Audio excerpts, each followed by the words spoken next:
what better place to be, one of the greatest warbirds of World War II than at Oshkosh, salute to veterans, representing the disabled American veterans. All right, now let's go look at part of the business of what a B-25 was built for as a bomber. Let's head to the bomb bay. On the top side of this one, you have 18 of the Doolittle Raiders that assigned it back at the 2002 Doolittle Raiders reunion. Also, General Stilford right here. General Stilford, interesting, flew B-25 right at the end of World War II. Also, Gemini 6-9 in the Apollo missions, Apollo-Soyuz mission. So, a lot of really interesting veterans. Each one of these, there's a story about their service, flying, maintaining the B-25. Okay, once you're on the flight deck of a B-25, it's like an old easy chair back home. Everything is right where you want it. And then the pilot's flying instruments over here. And on the right side, the pilot not flying, or what's also called the co-pilot, is monitoring the fuel levels, the engine temperatures and pressures, and etc. Got built-in superchargers here. Mixtures, throttles, propellers. Everything is just easy within easy reach.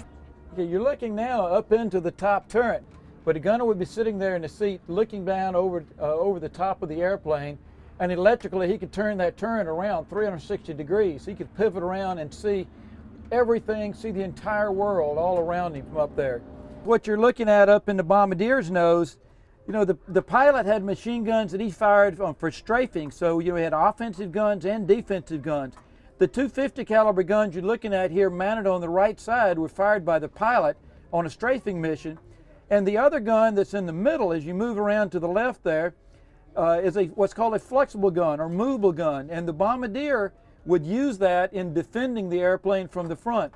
So from behind you had to be defended by the waist gunners and the tail gunner. The waist gunner right here operated completely manually a 50 caliber Browning M2 machine gun, and you only had one waist gunner. He had a gun on each side of the airplane, but he had to man both guns according to which way.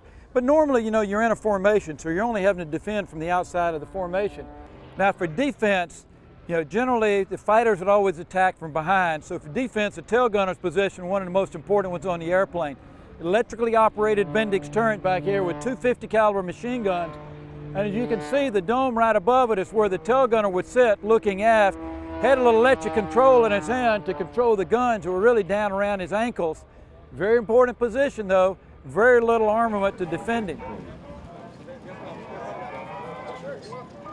I'd like to thank all of you, all you DAV members and your auxiliary members that have joined us today for a tour of the B-25, for your B-25. This is your aviation outreach program, and to each of you, from my heart to yours, thank you for your service to our country.